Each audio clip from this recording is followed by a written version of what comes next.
I wonder, for a moment, I wondered if we could get all of this without the trauma. That is the thing that seems to haunt Black horror films. Why can't we just be scared? Why can't the house just be haunted? But I'll give it some saving grace here because this was based off of true stories, true events. If this was completely like fictional based on nothing, then I wouldn't have tolerated the trauma, Tiera. Because I feel like the saying goes, everybody raves about Get Out, right? Mm-hmm. What was that rooted in? Racism. Exactly. Mm-hmm. So, it's like, dang, can we just let's talk about it. We're gonna talk about it. We're gonna talk about it. So if you don't know, if you're watching this, we are going to be reviewing The Deliverance, which is the new Lee Daniels film that was highly anticipated, mostly because this is the first time in a long time that we get to see a collaboration between Lee Daniels and Monique. And that was that's a conversation we're gonna have. We'll get into in a bit. Ooh. But let's first check out this trailer, and we'll be right back with our discussion. Okay. Remember, before we get started, whatever it says to you, do not listen to it. It will play on your heart. It will play on your mind. If you believe, you shall be saved. You shall be saved. You shall be saved. We know, Tiera, we know you don't like horror. We know it's not your favorite genre. But lucky for you, this is something that it's similar to a lot of stuff we've seen before. Okay. Mm-hmm. Mm-hmm. You get your poltergeists and your exorcisms and et cetera, et cetera. A lot of the same themes and tropes, only very Black. Yes. And I would like to tap in and say that poltergeist, exorcist, those are things I've never seen before. So, and I don't know the reference. There goes the credibility, right? Okay.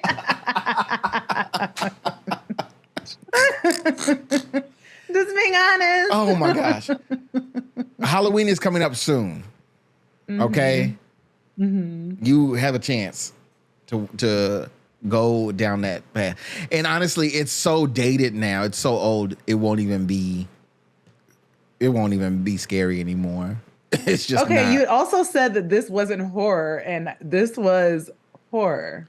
But we'll get Was there. it though? Because I found myself laughing at some things. Well, that's because you're a little dark. But okay. Well, this let me say this about Lee Daniels. Mm-hmm. When Lee Daniels commits to a project, Lee Daniels does this thing that my grandma used to say. He uses his whole ass, and he puts his all into each project that he becomes involved in. And he's shown so much versatility over the years, let's be honest. Yeah.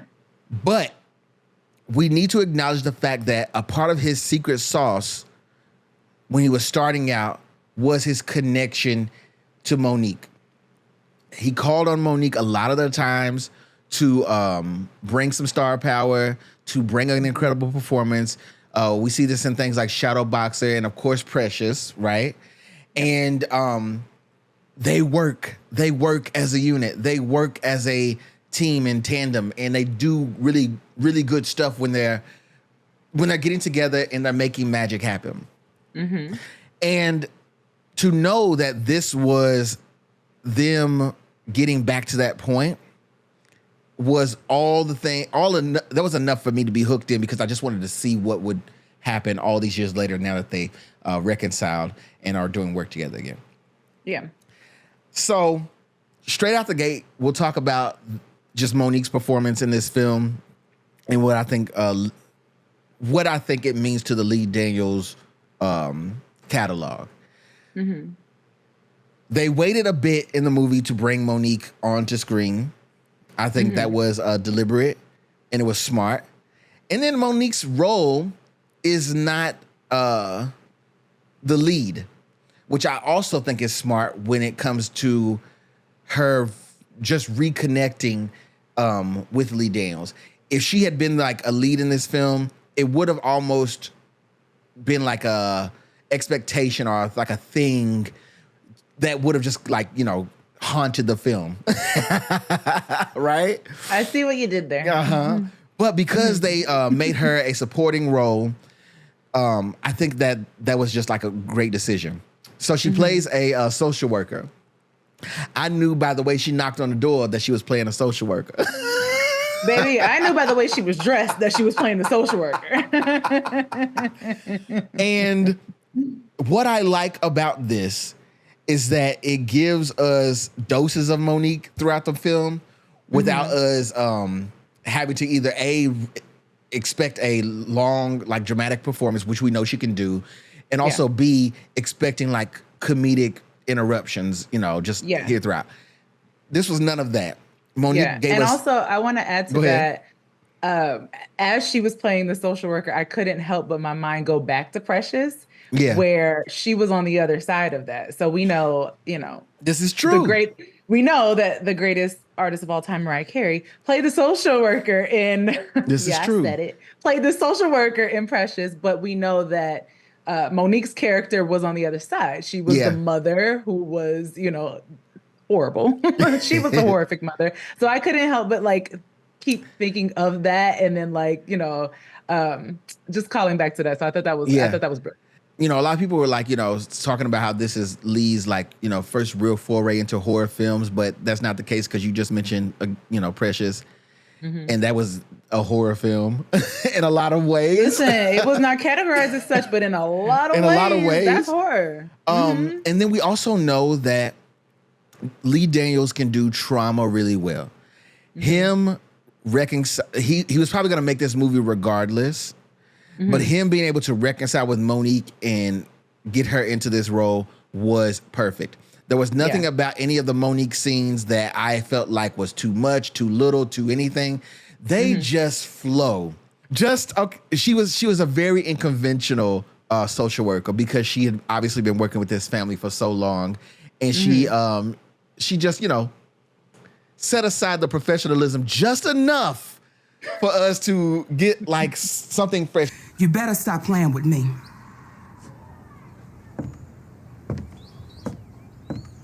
You have a great day, Cynthia. You have a better one, Ebony. You and your cockeyed mother. She just came in as like, oh, I'm just here to check on, just something plain. Wouldn't care. But it was just enough like, all right now, let me be real with you because that's Monique, right? Bring some of that to this, and they did it perfectly. So I just want to get that conversation out of the way before we get into the thick of the film. The reconnection of Lee Daniels and Monique, I think, was done well. Yeah, Done. Agreed. Yep. Then we get into Andra Day, who I sometimes forget, Tiera, that she is a phenomenal singer as well, because she's been taking on these roles in these films and just knocking them out the park. Like, I'm like, wait, she does sing too. She does sing. And I like the little subtle reminder of that at the beginning of the film when it opens and there's someone singing. That's her singing. And I was like, yes, you do the thing. Yes, ma'am. Yes. I think she did great, but there's a but. And it's not a but to her performance. It's a but to the character in the story. Okay. At the beginning, I said that I wondered if we could get the horror without it having to be so much trauma involved. She comes onto screen. She's giving us, alcoholic mother, or mother in recovery. She's giving us attitude. She's giving us sass. She's giving us Black mother of three. Black mother, single black mom. Yes. It was just a lot. Now, it made sense for the movie. Okay? It made sense for what it was based on. It made sense for the character. But it was just like, yo, come on. Like, it's enough for her to be a single mom of 3, working hard, dealing with alcoholism, husband who's away, et cetera, and then a sick mother. All of those things are enough without it having to be laid on so thick. I don't know if you felt the same way with that, but let me know. Yeah, I agree with you. You know, we always talk about this, like the Black trauma, when we throw it on so thick. It's like you could stick with one traumatic event and that could be enough to make a person be the way they are, right? So we don't need to always have multiple things. I will say I felt like they kind of did it a little bit more subtle. So like when she was talking about her past and like how her mother would have boyfriends in the house and things would happen to her as a child, they didn't go into it a lot. And I'm so glad for that, because when those scenes came up, I was like, oh God, please don't. So they did it like slightly. Yeah. But yeah, I'm with you. I felt like it could have just been 1 or 2 things, but it had to be all these things. And also I felt like because we were showing so much of like her hardships and all the stuff that she was going through, it took a while to get going. It took a minute till I was like, all right, when we gonna get to the horror of it all? I thought the same thing. I was like, okay, what's horror about this? I was like, I'm not. Yeah, I was like, oh, this is a lot. This is a family drama at this point. This is a lot to ask of young actors. Hands down. We know Caleb. What is Caleb's last name? McLaughlin. Is his last name McLaughlin? I have never seen these children in my life. I do not. You never seen Stranger Things? I have never seen these children in my life. First, you haven't seen any of the exorcisms. Correct. You are going to listen. If they come for you, I tried to save you. Come for me. It's okay. It's all right. Oh God got me. Oh my gosh. Oh come for me. Gosh. Anyhow, Caleb's in this. Caleb McLaughlin being the eldest son who we know from Stranger Things, who I know from Stranger Things, not... Yes, correct. And then we have the daughter, who is played by Demi Singleton, and then the youngest son, who I think did an amazing job, is played by Anthony B. Jenkins. I'm curious about Lee's directorial style when it comes to working with younger people. This young Anthony. This kid, make sure he keeps working, y'all. Lee, whatever you put, make sure he keeps working, because whoa. Yeah, he did the things. And the whole time I was like, yo, this is a child. This is a child doing this. Oh, he killed it. There's a particular scene where there's a lot of scenes with the kids that are just wild. But there's there's actually one just came to mind. But anyways, there's a particular scene where it's getting close to the end, and there's a shot in the basement where he's been possessed by the demon, and his face is, it's like changing, and it changed. Yeah. Oh, that shot! Yeah, that was so freaking good. I was like, "Yo, I agree." I was like, "Okay, I don't know how y'all did this. I don't know the movie magic that went into this, but that was dope, because it was one of those transition was if you blinked perfect. Or you looked at your phone or you looked away, you would have missed the change, like how that happened. I thought that was dope. That was really dope. But I just want to acknowledge each of the performances of the children, and we'll get into it more specifically later, of course. That being said, the scene stealer, the shining star of it all, no, it is not Tiny from Escape's mama. It is Glenn Close. What? What? Glenn Close. Y'all. Yeah. Earlier you mentioned Mariah Carey in Precious. Yes. Lee Daniels was able to convince Mariah to get out a full glam, take her wig and off, be like as natural as possible and be on screen doing it. Yep. And he was able to get a performance out of Glenn Close that we know. Let's be clear, by the way. We know that Glenn Close is that girl. Yeah, She's always been, a phenomenal performer on screen. Absolutely. But we never seen her like this. Listen, when I was watching her on screen, I was like, does she have a family member who is like this? Because what is your reference point? Yo. Who do you know, Glenn, in your family that rolls like this? Because you got to know that type of person to be able to play that type of person. Like, 'cause we all know a white lady like that. Oh my God, we do. We all do. We know. And I was like waiting, for her to say that she had a son named Aiden or something like this. You know it? Come on, or Jalen. Jaden, Aiden, Kaylin, you know it. Yeah. You know it. The fact that her daughter, who of course was played by Andra Day, was named Ebony, that was just sending hilarious. Yo, when she said her daughter's name the first time in that first dinner scene, I said, "Yo, you got to be playing with me. You got to be playing with me." Y'all did this. The costuming, the prosthetics, everything about Glenn's performance. Jeans, I said, "Oh, this is a lady I know."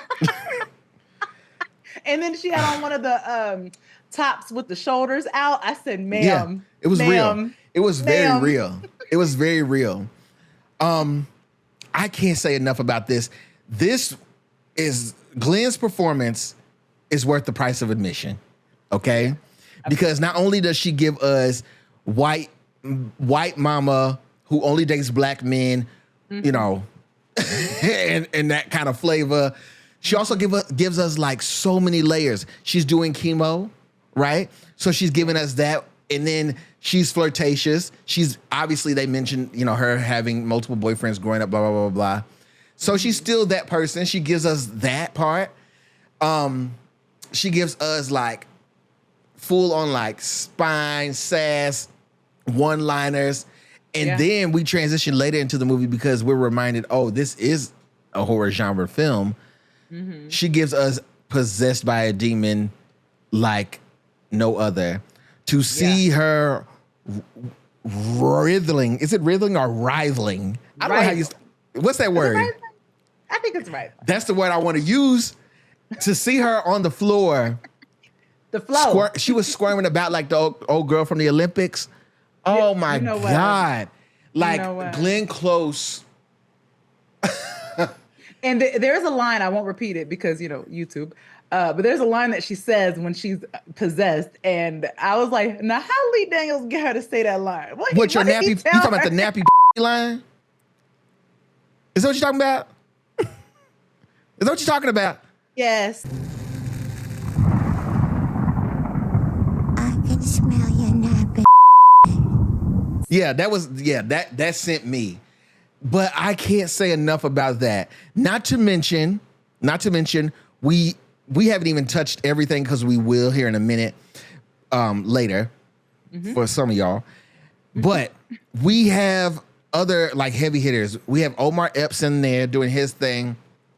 We have Aunjanue Ellis who always No, we gonna get to it. Always does her thing. This is something I'm definitely going to rewatch because there's so many things going on here. Mm-hmm. This is something that I do recommend. The Lee Daniels he's just too good. Yeah. Lee Daniels is too good. He knows he's good. And then he's got his secret sauce in the mix. You can't beat this casting lineup. The story is original. The only thing that got me was the trauma, what people call trauma porn, right? That's the only thing that got me. Mm-hmm. I feel like we could have had this story still be as effective without that being the driving force, right? It could have been just a new family moving into a home and, haunting start happening. We've seen that time and time again. You just put a new sort of flavor on it and you had enough going on, with child services worker with a white mom who, you know, is a grandparent to, you know, black kids. You know, you had enough going on layer-wise to just leave some of that out. But we know, with that being said, that Lee Daniels does trauma well. It's not going to be basic, you know, delivery. It's not going to be, you know, one note.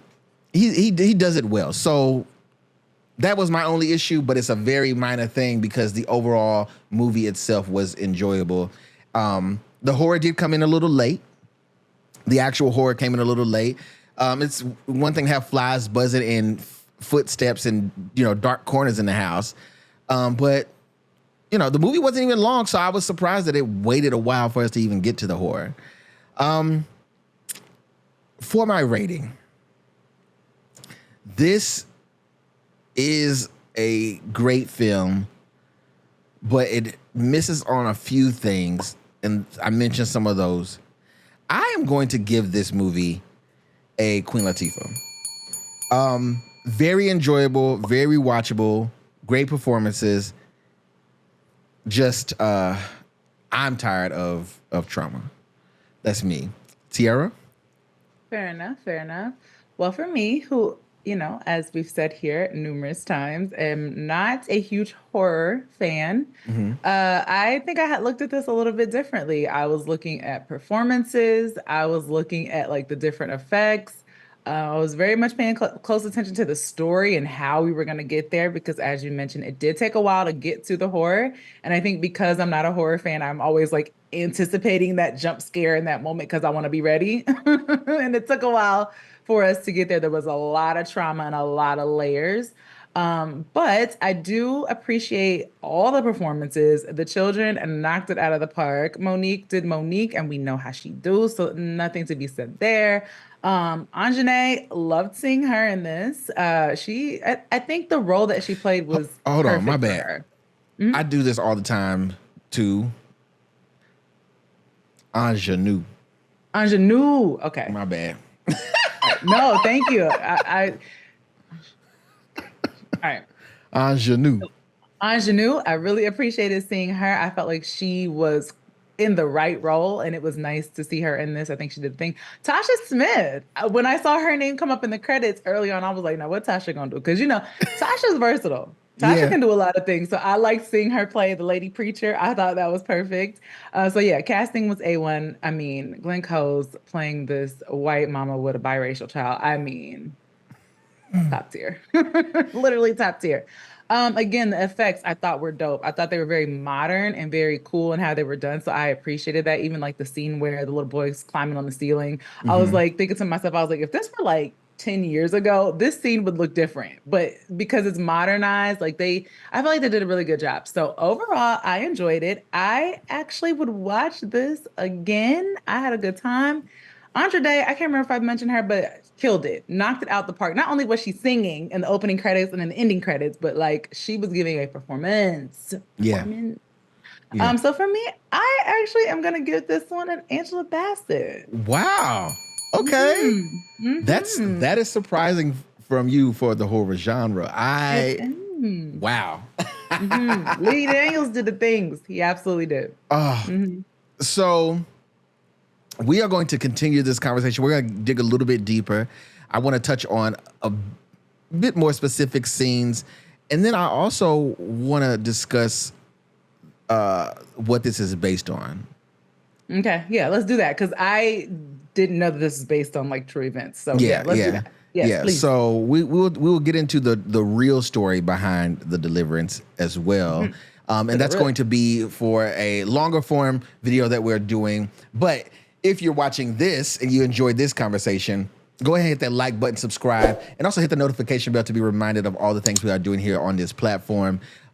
If you want to support us, there are multiple ways to donate. There's a super thanks. If you listen to this as an audio medium, there's a link that says support this show. If you want to DM us and ask for our Cash App, you can do that. There are Venmo, options. Zelle. There are options. PayPal. And anything that you contribute to us will be used to help make this platform that much bigger and better, and so we can do some amazing things. I have been TeaRon. You can find me on Instagram at TeaRon World, on TikTok at TeaRon with 2 underscores on the end. You can also find Ubiquitous Blacks all over the social medias at Ubiquitous Blacks. If you have any recommendations, suggestions, etc., you can hit us on the email, ubiquitousblacks@gmail.com. Am I missing anything? I don't think so. Tiera, where can they find you? You guys can find me at Tiera Takes Travel. So on YouTube, I have a channel where I do travel content. I would love you to stop by and say hello and see where I'm at and what I'm doing. It's Tiera Takes Travel, Tiera Takes Travel, Travel. Or if you just want to make it easy, you can go to my website. It's tieratakes.com. Also, you can find me on all things Ubiquitous Black. I'm going to echo TeaRon as I always do. Please send suggestions and recommendations our way. We will check them out. We would love to see what y'all are watching, what y'all like, what y'all want us to see. So yeah, send us our way. Yeah, send things our way. All right. And so for some of you, the train stops here, but for those of you whose attention spans are longer than that of a mosquito, we're going to keep talking. We're going to keep having this conversation here, okay? Tiera, you know, I'm putting my glasses on. So that means we are going to get official. This story has been around for many years, okay? The story that this is based on. And that is the story of LaToya Ammons. LaToya Ammons was a single mother who was living in Gary, Indiana, I think it was. Wait, for real? This was in Gary? Not in the movie, it wasn't. Oh, okay. The movie was Philly, but the real story was in Gary. Yeah. So the movie wasn't in Philly. The movie was in a place, Pittsburgh. Did you know about this real story before? I had heard of it. So LaToya Ammons was a single mother, and a single mother of 3, which matches the film. And she went through quite a bit. Moved into a home there in Gary, which has since been demolished because, you know, there's been all these tales and stuff going on. It was actually at one point purchased by a independent filmmaker who made a documentary about the film called Demon House. And it's just a long running thing. So this story goes back, you know, over 10 years or more, right? And so I'm going to read here from an article. This article here is on Time, and I'm just going to read a little bit about LaToya Ammons and what she experienced, okay? And then we'll discuss the film a bit more based on this. By the way, the real character that was based on, her mom's not white. I figured that. When I saw that picture, I said, "Oh, this was." I figured that. Yes. So here goes. An investigation into the Ammons family's alleged haunting, published in 2014 by the Indianapolis Star, detailed how Ammons supposedly came into believe that she and her children, then ages 7, 9, and 12, had been possessed by demons. Demons that were residing in their newly rented home on Carolina Street in Gary, Indiana. Okay. Ammons claimed that the strange occurrences at the Carolina Street house began on December 2011, when the family noticed that despite winter temperatures, swarms of flies were infiltrating their screen-in porch. This is not normal. Ammons' mother, Rosa Campbell, that's the real mother of the person that's just based on, who is not a white lady. We killed them and killed them and killed them, but they kept coming back. This is being the flies. We do see the flies in the film. Now, here's the thing, before I read more of her story. I mentioned to you The Exorcism and all this stuff, the Poltergeist, all these kinds of movies. The funny thing, because she ends up getting psych evals and, you know, there are people who come in and, you know, everyone has these stories to tell, et cetera, et cetera. You know how these things kind of go.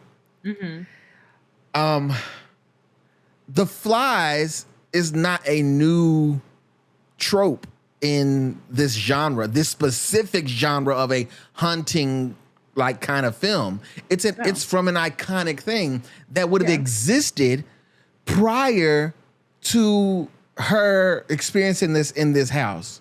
Do you get what I'm saying? Yeah. So there's some gray line here, because it's like, okay, the story is a bit far-fetched, but also you're claiming these elements of things that existed in the popular zeitgeist and people in pop culture already. So if you, like I said, she did psych evals and they claimed that she was of sound mind, but you had to, there's reference material is my point. You had to have seen that somewhere in order to associate it with it being a demon and all this stuff. Let me go forward a bit more. It says here's let's see. Things reportedly escalated over the next few months, with Ammons describing increasingly bizarre and dangerous episodes during which the kids allegedly levitated, were thrown across rooms, and spoke in deep, unnatural voices. The Gary Police Department and the Indiana Department of Child Services, DCS, and local hospital all became involved, with officers, medical staff, and social workers reporting they'd witnessed incidents of the nature that Ammons was perpetuating. Others were skeptical that the origin of the problem was paranormal. It says in April 2012, an unnamed I don't know what that is. An unnamed person filed an official report with DCS asking the agency to investigate Ammons for possible child abuse and neglect. The source reported that they believed Ammons was suffering from mental health concerns and that the children were performing for their mother, and she was encouraging the behavior. Shortly after DCS took emergency custody of the kids without a court order, the agency was then granted temporary wardship of the Ammons children, et cetera. Says she got them back. A lot of stuff that's in the film is true to the real story. So if you recall, there's a scene where Monique in the film, her character mentions this.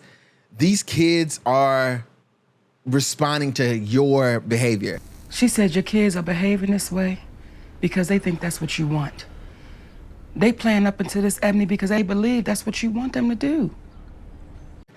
Yeah. The thing is, in the film, the kids are a bit older and less impressionable. So that kind of, for the sake of the movie, that pushes the idea of the possession a bit more. Like, it's like, okay, something's really happening here, because if it was just a bunch of small children, then we don't have to take their word for it. You know what I mean?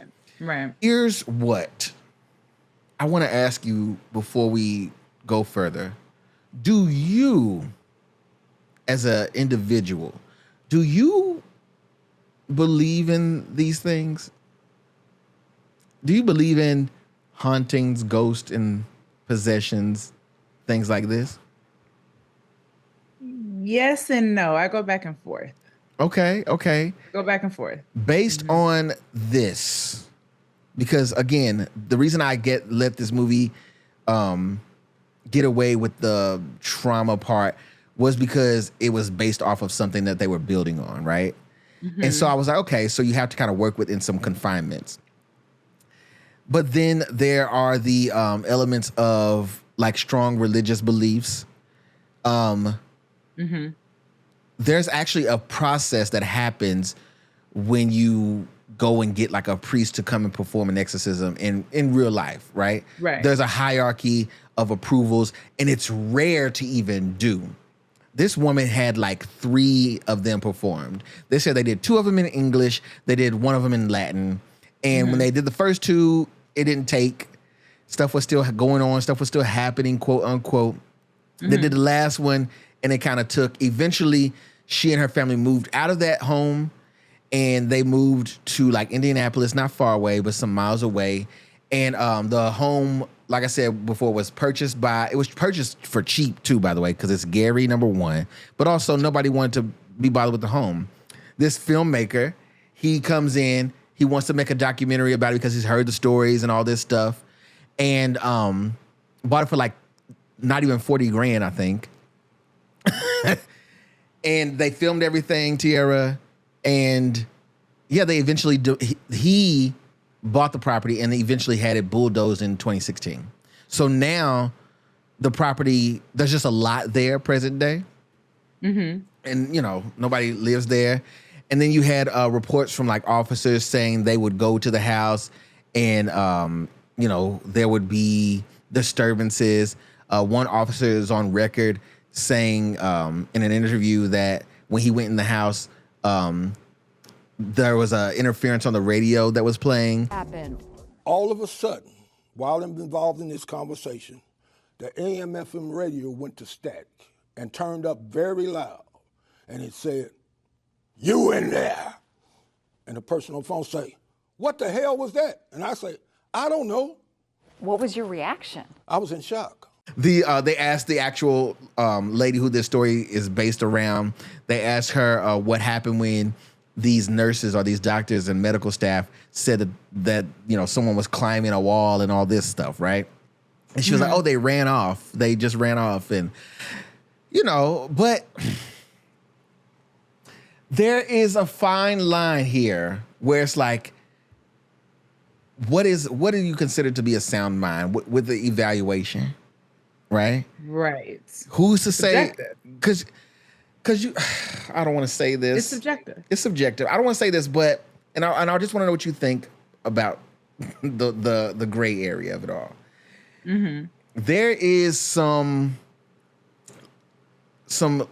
cult-like things that happen with people who are often identifying as being incredibly religious, right? Mm-hmm. Mm-hmm. And they will tend to believe some things despite hard evidence, or they will look for scapegoats and things to blame other things on. So if the child services is, coming to the house and checking in and stuff, and I happen to go into a drunk stupor and, beat on my kids, hypothetically speaking, allegedly, then I'm going to come up with a story to validate why I did that.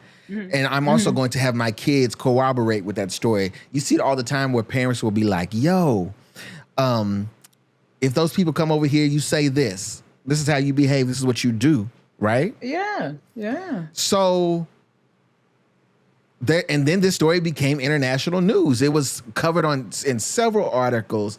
Like I said, there's a whole documentary around this home and everything.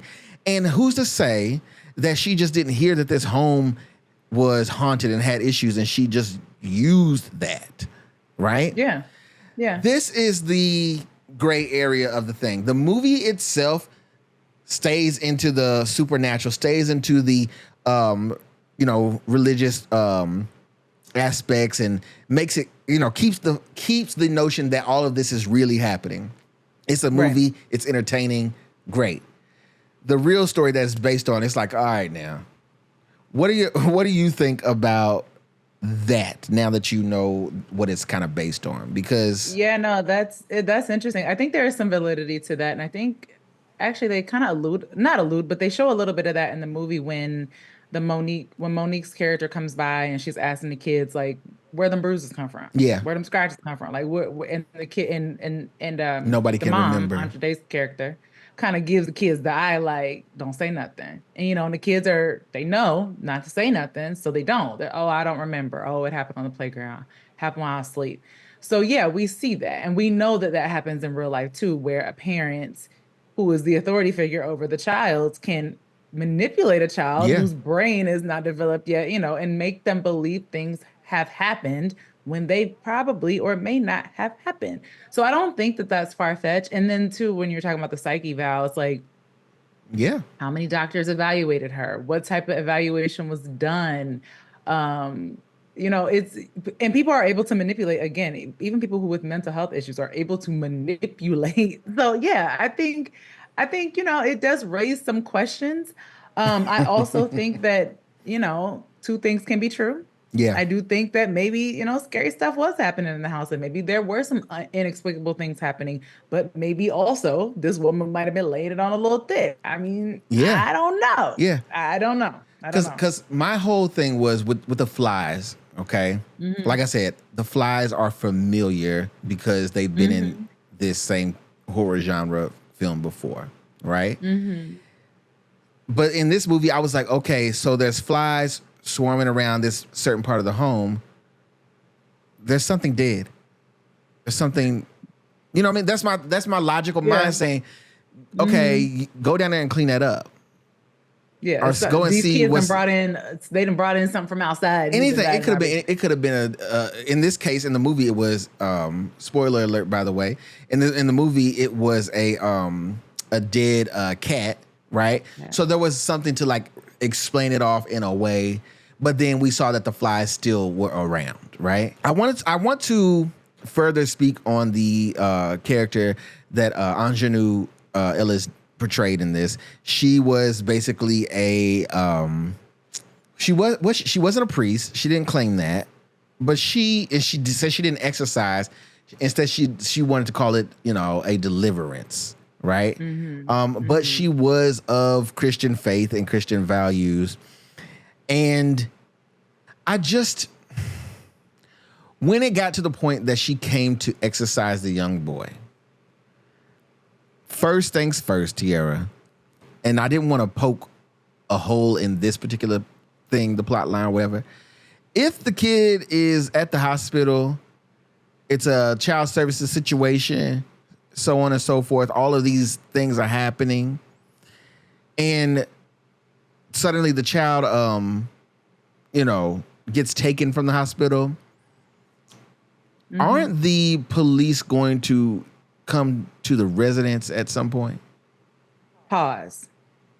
Two things. Okay. One, during that scene, I'm like, there are cameras everywhere.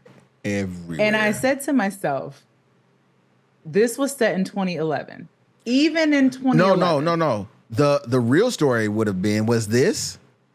This was set in 2011 in the film. Yeah. Okay. They specifically said that. Okay. Oh, that explains that iPhone. Yeah, it was an old iPhone. The iPhone and the Alicia Keys poster on the wall. But there were still cameras everywhere.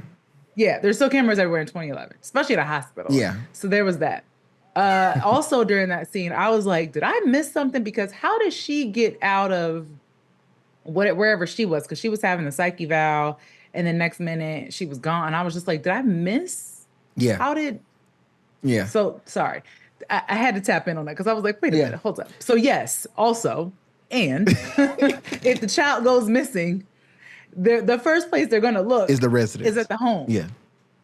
Yeah. Mm-hmm. Hello. Yeah. Mm-hmm. Yeah. I was just wondering because they were able to do a full-on deliverance without authorities ever coming to the house. Okay. Yeah, it was like time stood still and they never came. Yeah.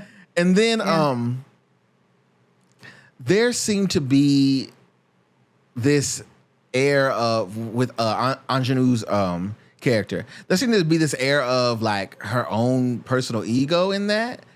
Like I feel like she wasn't just doing it, she was like, God sent me to do this.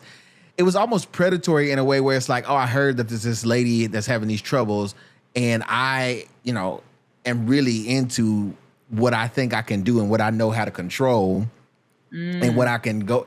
And she goes in there, but I'm just like, usually you got some backup for something like this. It's true. It's true. You don't usually go into this by yourself in a tracksuit and do it up. So I'm wondering if there was just like, because again, Lee Daniels and it's just brilliant storytelling. So I'm sure he and whoever he wrote this with thought of like further backstories for each character, right? Mm-hmm. And I'm wondering if there was just some kind of egotistical air about her where she was maybe not the real deal. She just kind of knew enough. Because, there's people who like believe in like conspiracies and things like this, and they think they can go and like storm Area 51, for example. Right? Correct. And, don't know what they're getting into. I'm wondering if that was like what was happening with her. But could be, right? I didn't think of that. Yeah. I didn't think of that. Because she pretty much did not, other than getting things started up, she didn't survive. It's like she took the training course, but she didn't finish all the classes. She just did like the first two and was like, oh, I got it. And basically got online and was like, I'm selling ebooks. Basically that. Yes. Download my ebook here for free. Yeah. And then I just want to discuss more of the scenes with the children, okay? Back to our young man. That scene, he's in school, and this is at this point, and you know where I'm going with this. At this point, the demon has permeated the family enough that it can attach itself to them even when they're not home, okay? Even when. So he's in class, and he's asked the teacher, can he go to the bathroom? And she tells him, nah, basically, right?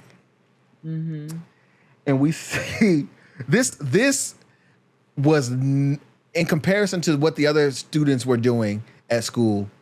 I'm sorry, the other kids were doing at school. This was the one. I was like, oh no. When he pulled his pants down and said, okay, and he pooped on that floor, that was one thing. I thought that was the extent of it. I was like, oh, because that's enough, right? That's enough. I was like, oh my God. And then when he took and cocked his arm back and threw it a pile of shit at that teacher's face. This is why I tell you I was yelling and screaming about. I was cracking up. I said, oh my, literally, and I'm watching this by myself, by the way. I was like, oh my God, out loud. Yeah, I wasn't ready for that. I literally thought that was going to be the extent of the scene. And then when he threw it at her, I said, whoa. Yeah. That was funny to me. And then there was the scene where they're exercising the demon. He disappears. The demon disappears, and it starts attacking Aunjanue's character. And there's a point where she's laying on the ground because she's just been thrown to the ground, and he yanks her up and.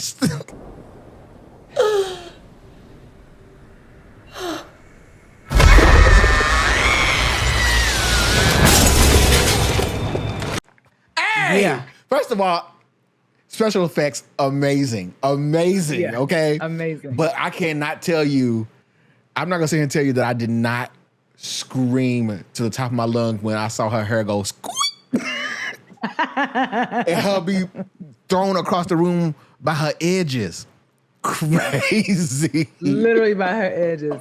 I will say though, the scenes with the kids and like specifically the young boy, it made me kind of like, made my heart go, oh my God, I hope they got this child some therapy after this, because that was a lot. And I think that a lot of times when I watch these, like if ever you make me watch these horror films or like, you know, when we watch stuff that has a lot of trauma or that's like heavy topics and they have child actors, I always immediately go to like, are these kids okay? Because that's a lot for a small kid to take on. I always think they're fine because at the end of the day, they're going to get paid in a check that is probably bigger than what we will make all year. So I don't be feeling bad. Yeah, but a lot of times when you get to these productions of this scale, there are so many protections around children now other than what there used to be in film that there would be an on-staff, doctors and all these things. You know what I mean? Like there are people who are purposely on set for these decompression moments and things like this. So I'm sure they went about it in that way. Because again, this was a lot. We even hear about like adult actors who do the method acting and they get so deep into their character that they're like, they have to go through a lot to shake that character. Like when you and I reviewed the show Donald Glover, and he produced it, and it was on Amazon, and it was like the girl who was like obsessed. Swarm, that was it.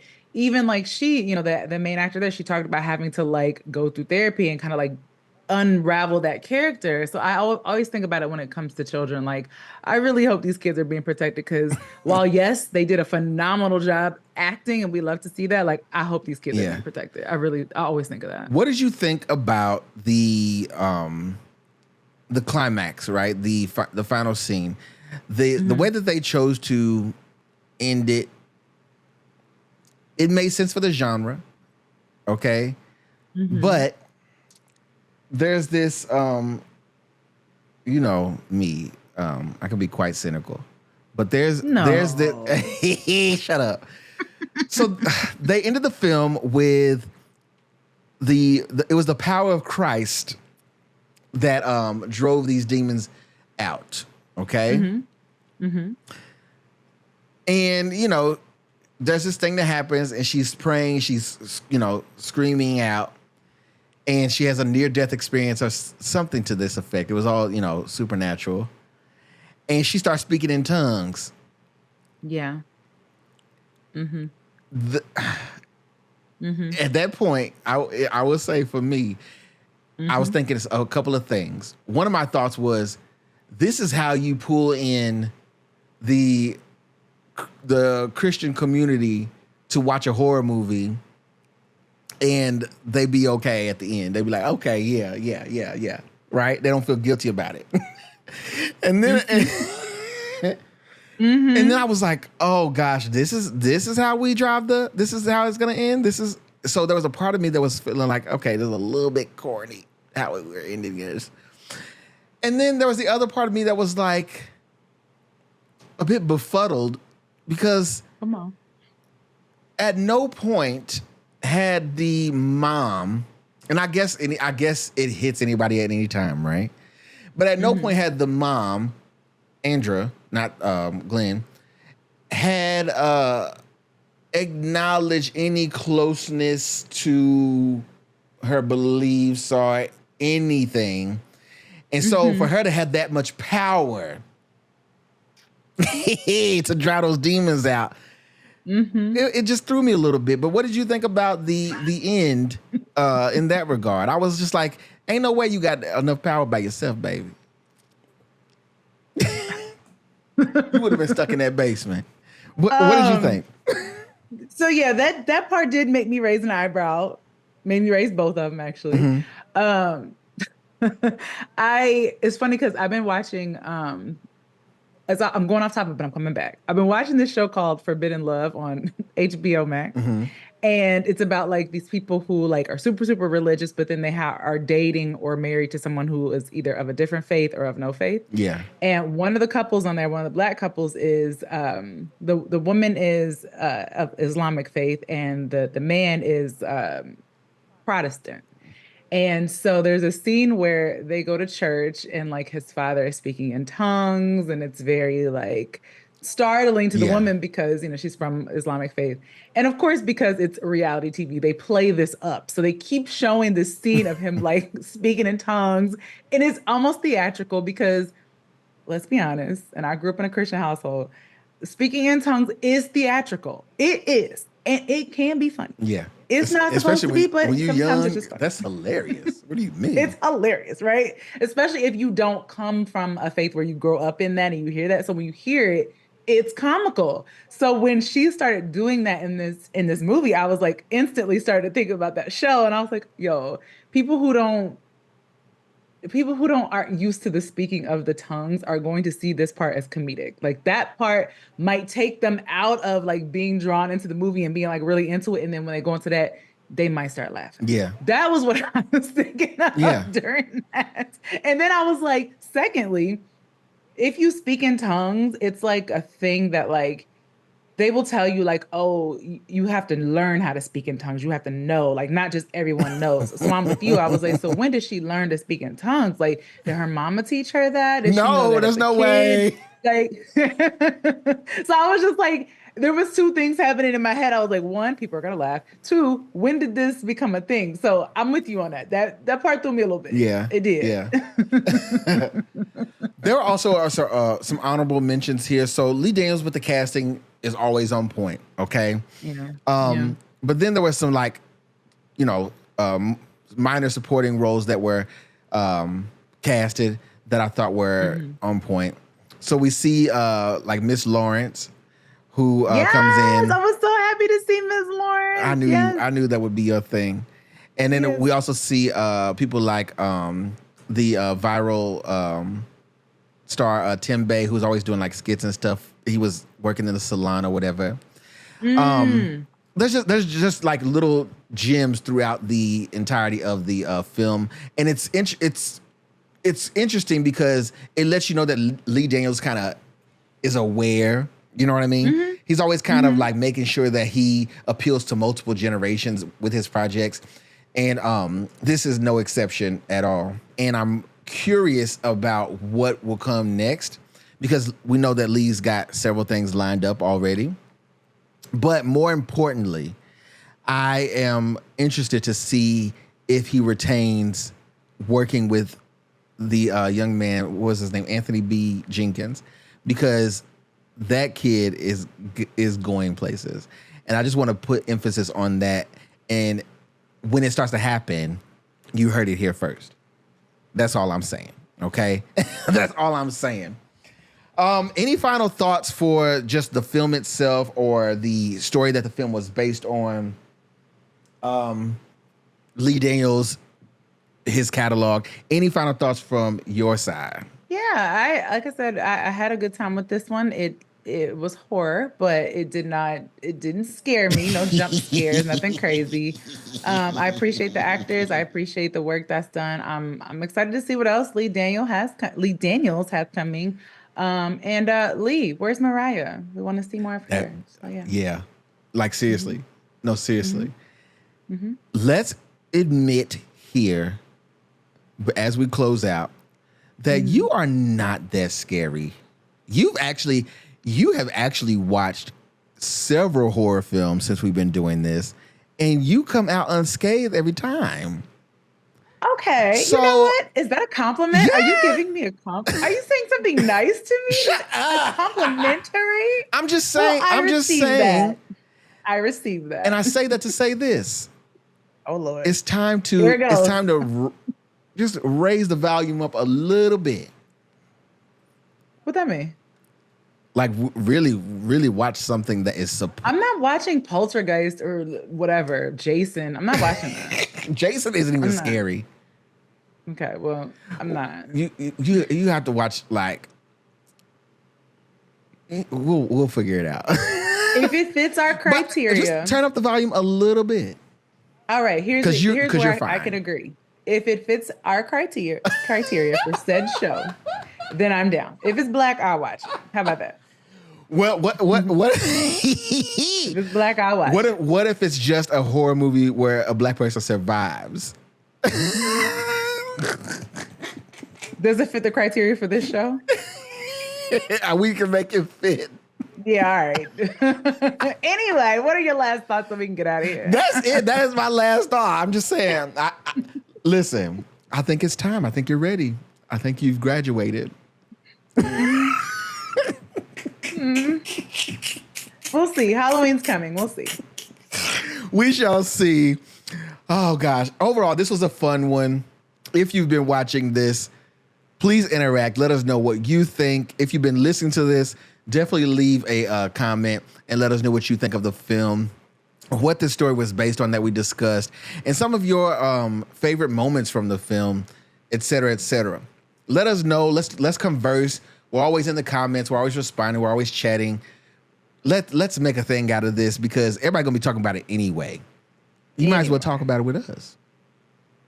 Might as well. Right? Well, we are out and we will see you all next week. Peace out. Bye, guys.